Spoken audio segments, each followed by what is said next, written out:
আজি বনাবলৈ লৈছোঁ বেঙেনা আৰু শুকান মাছৰ খাৰণী। ইয়াৰ কেৰাহীখন পাতি তাত মিঠাতেল দিছোঁ।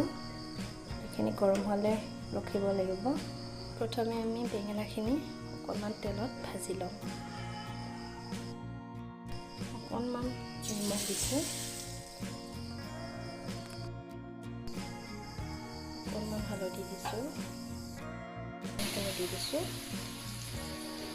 বেঙেনাখিনি আমি প্ৰথমে ফ্ৰাই কৰি ল'ম।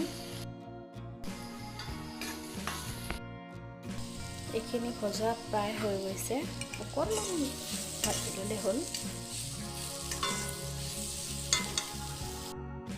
এইখিনি এতিয়া এটা বাচনত নমাই ৰাখিম।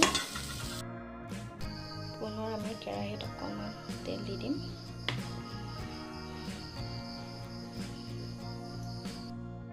তেলখিনি গৰম হোৱালৈ ৰখিব লাগিব। এয়া তেলখিনি প্ৰায় গৰম হৈ গ'ল আৰু ইয়াতে আমি এতিয়া পিঁয়াজ দিম।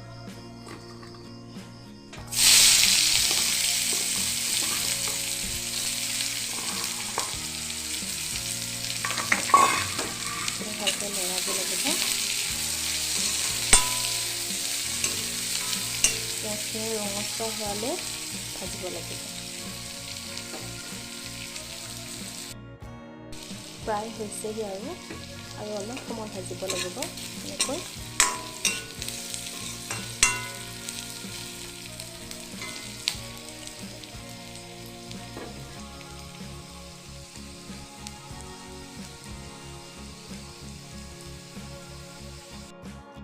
আদা নহৰুখিনি দি দিলোঁ।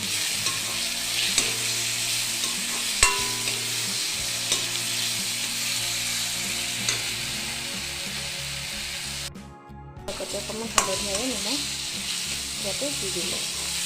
সেইখিনি অকণমান সময় ভাজিব লাগিব। এইবাৰ কেঁচা জলকীয়া, জিৰা আৰু জলকীয়া গুড়াখিনি ইয়াতে দি দিম।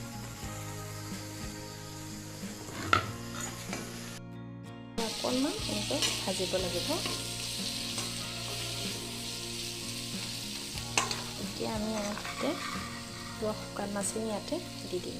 এইখিনি গৰম পানী দি ধুনীয়াকৈ ধুই লৈছোঁ।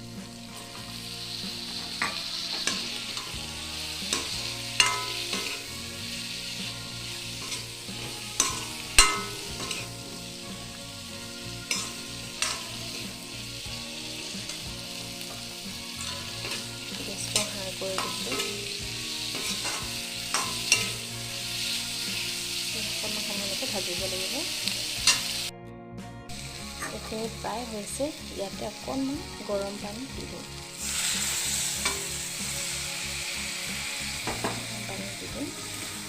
লৰাব লাগিব।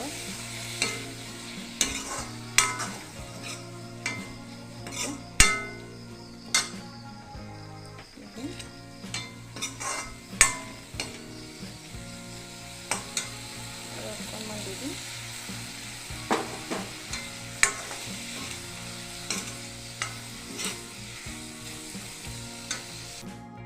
এইখিনি ভজা হৈ গৈছে। এতিয়া আমি ইয়াত ভাজি ৰখা বেঙেনাখিনি ইয়াতে দি দিম। লৰাব লাগিব।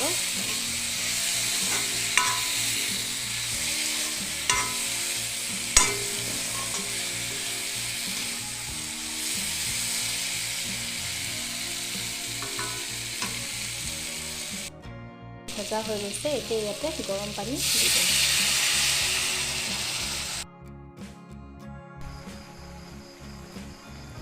গৰম পানী দি দিলোঁ আৰু এতিয়া এইখিনি উতলিব দিব লাগিব। ঢাকোনখন মাৰি দিছোঁ। প্ৰায় 3 মিনিটমান সময় লাগিব উতলিবলৈ। তাৰপিছত পুনৰ আমি আঁতৰাই চাম। ঢাকোনখন পুনৰ আঁতৰাই চাম। এয়া চাওকচোন, কিমান ধুনীয়া গোন্ধ ওলাইছে। মইহে পাইছোঁ বাৰু। আৰু এতিয়া আমি এইখিনি খাৰ ইয়াতে দি দিম।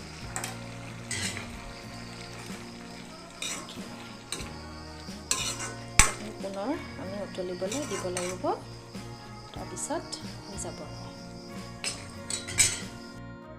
এয়া আমাৰ বেঙেনা আৰু শুকান মাছেৰে বনোৱা খাৰণী ৰেডি। আপোনালোকে যদি খোৱা নাই এনেকৈ বনাই খাই চাবচোন। খাবলৈ হ'লে বৰ টেষ্টি হৈছে দেই।